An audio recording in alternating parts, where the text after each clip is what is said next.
Taxes and retirement rules, savings rules, even withdrawing dollars in retirement, it's just different when you're a pastor. We're going to explain those rules with a deep dive into our monthly spotlight. That and more coming up.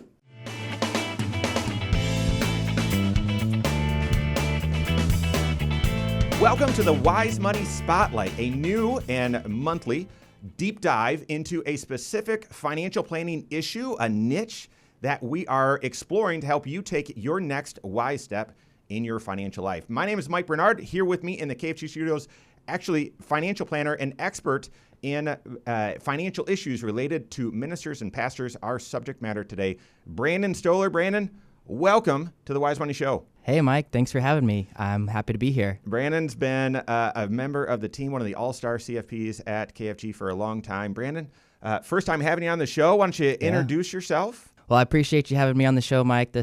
I'm really excited to do this. But I've been married to my beautiful wife for 8 years now, and we've got 2 littles at home. We've got almost 3. She'll be 3 next month, which is crazy, and then a 6-month-old son. Yeah. So yeah, we've got the crazy chaos going on at home, but it's fun.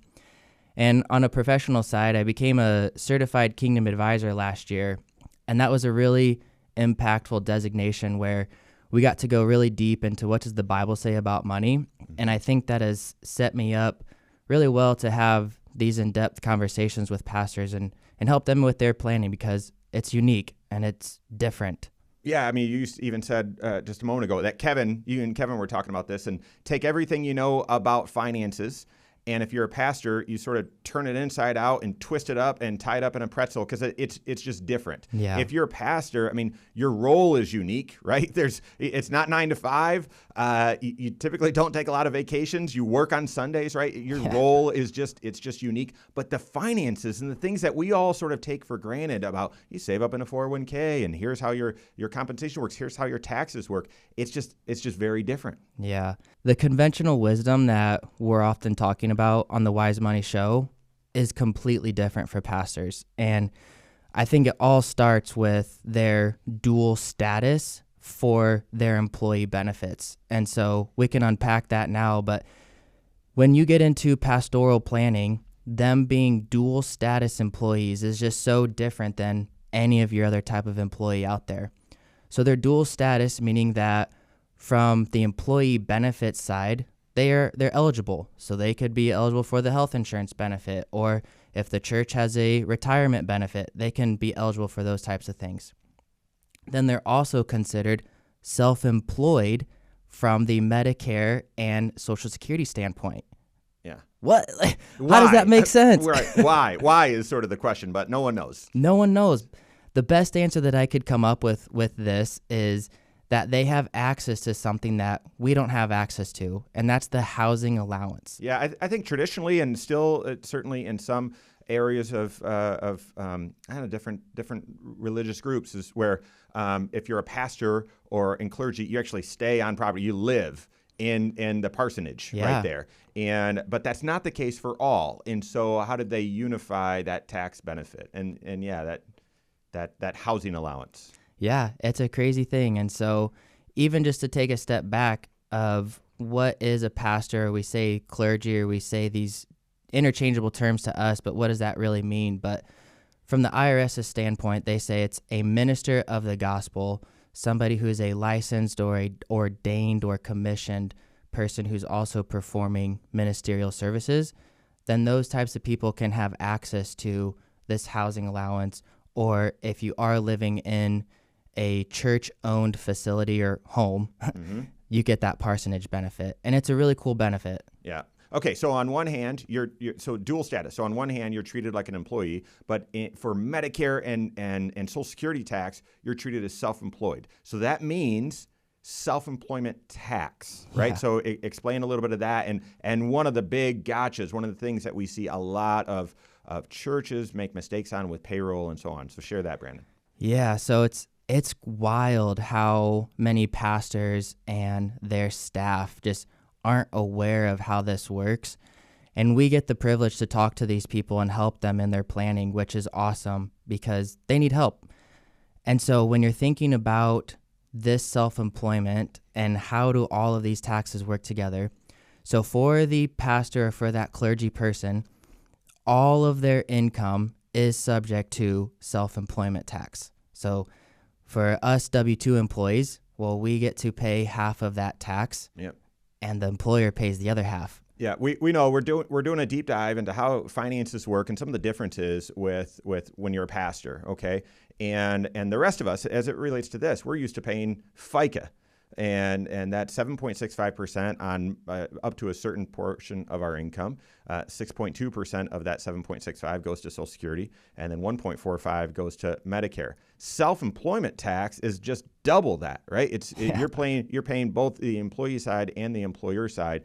And pastors, because of this dual status, they're treated as self-employed in regards to this tax. So they're having to pay both sides. But the other thing is they can't have it withheld from your paycheck. Yeah. I mean, for all of us, I would say normal people or in sort of a normal workplace, you withhold FICA tax on your paycheck.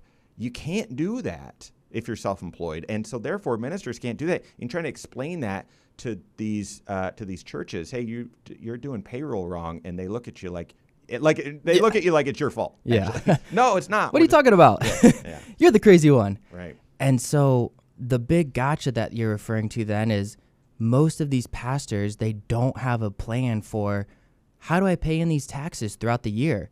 And so when they go to file their tax return in March or April or during tax season, one of our favorite times of year, they get their tax return back and they're thinking, oh no, I've got to pay what?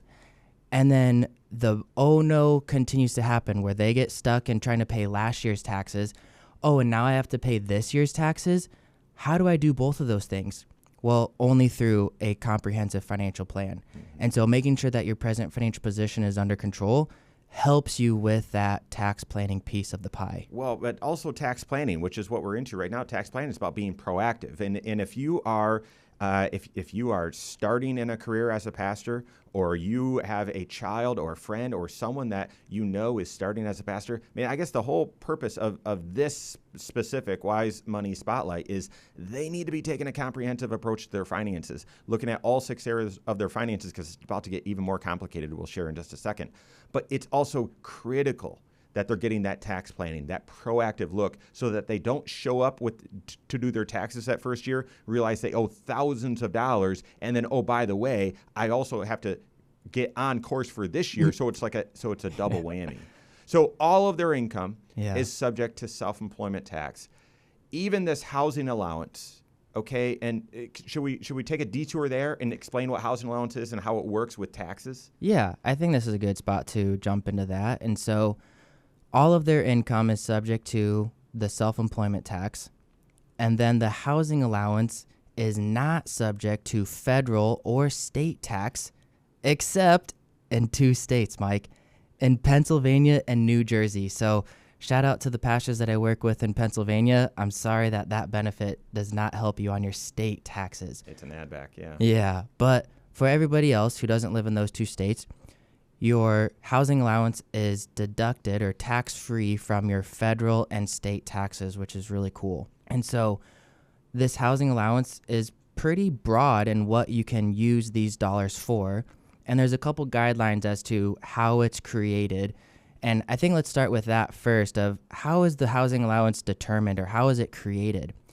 And so typically it's created through your elders or the board for the church, or there's a group that helps decide upon, well, what is your housing allowance, or what is that pastor's housing allowance for the year? So that would be one component of this. The other component would be, how much did you actually spend on housing expenses throughout the year? And then the third one, that's a little bit harder to determine, is what is the fair rental value of your home?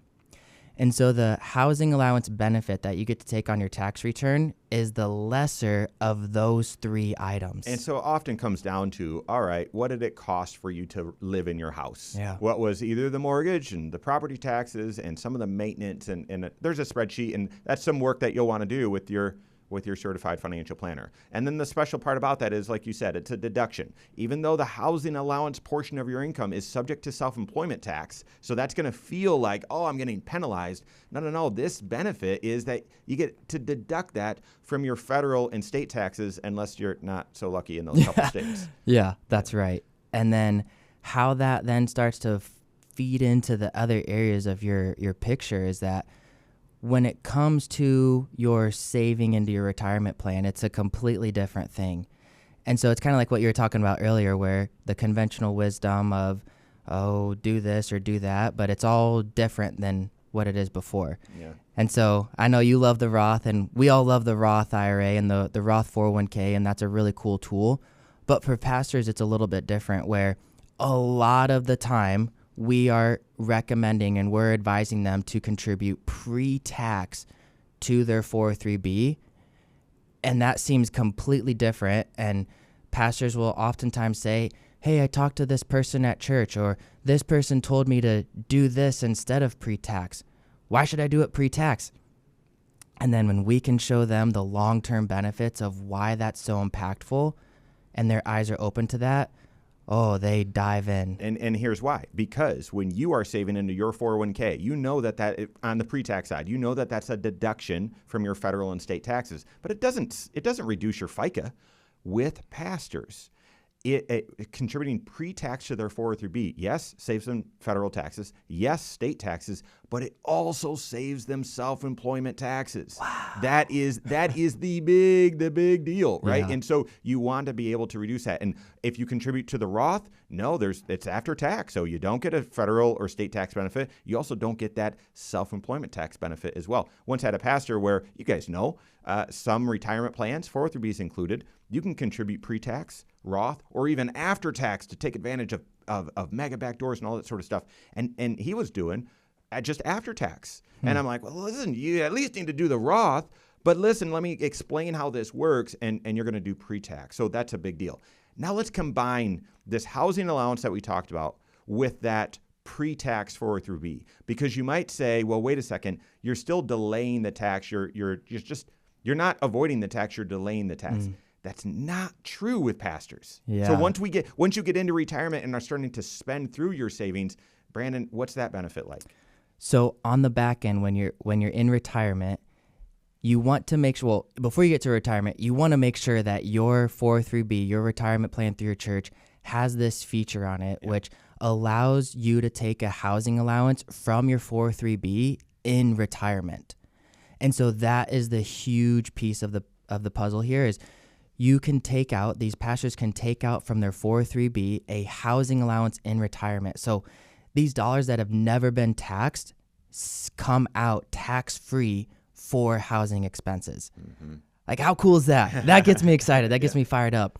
And so when pastors understand that, their eyes are open, it seems like, and they are thinking, I got to do that. Yeah. Yes, you do. Yeah. I mean, not only because this self-employment tax feels so penalizing. Yeah. Oh, yep, contributing pre-tax to the 403b, I get to reduce that. But then when you can take that housing allowance in retirement and reduce the taxation of these withdrawals. For pastors, you're truly avoiding the tax, not just delaying the tax. Yeah. So there it is. I mean, this is why for our first ever Wise Money Spotlight, a new series that we're starting right now, where we're doing a deep dive into one specific area, a niche, an issue of your finances, and shining a light on it from a comprehensive financial planning perspective. We thought, well, we serve a lot of pastors. Yeah. It's so unique. It's so different. It's so counterintuitive and counter to so much of the other conventional financial wisdom. We got to start there and help pastors make sense of this. So taxes are different. Saving up for retirement, that's different. You got to take a different approach. And then when you're spending money, withdrawing money from those retirement accounts, that's different as well. So, Brandon, any other final kind of conclusions or next steps that you'd consider? Yeah, so a couple of things real quick is one question that I often get is, well, what if I don't retire as a pastor? Can I still take this benefit? Can I still have that housing allowance? The answer is yes, as long as that 403b stays put. So don't roll it into an IRA. That's where there's another one of these oh gotcha moments or a little bit different than conventional wisdom. So you got to leave that 403B where it is so you have that ability to take out the housing allowance in retirement. The housing allowance covers a lot of different things, and so it is quite a wide net of you can use it for mortgage or rent or lawn care, pest services, things like that. Roof repair. Exactly. Yeah. So the one thing that you can't use it for, pastors will ask me this a lot, is, hey, I'm having the youth group over, I'm having the elders over for a meeting at the house, I'm going to buy some food. Can I use my housing allowance for that? No. Right. Yeah. No. So that one's a little bit tough, but working with your certified financial planner with this is the biggest next step that you could take.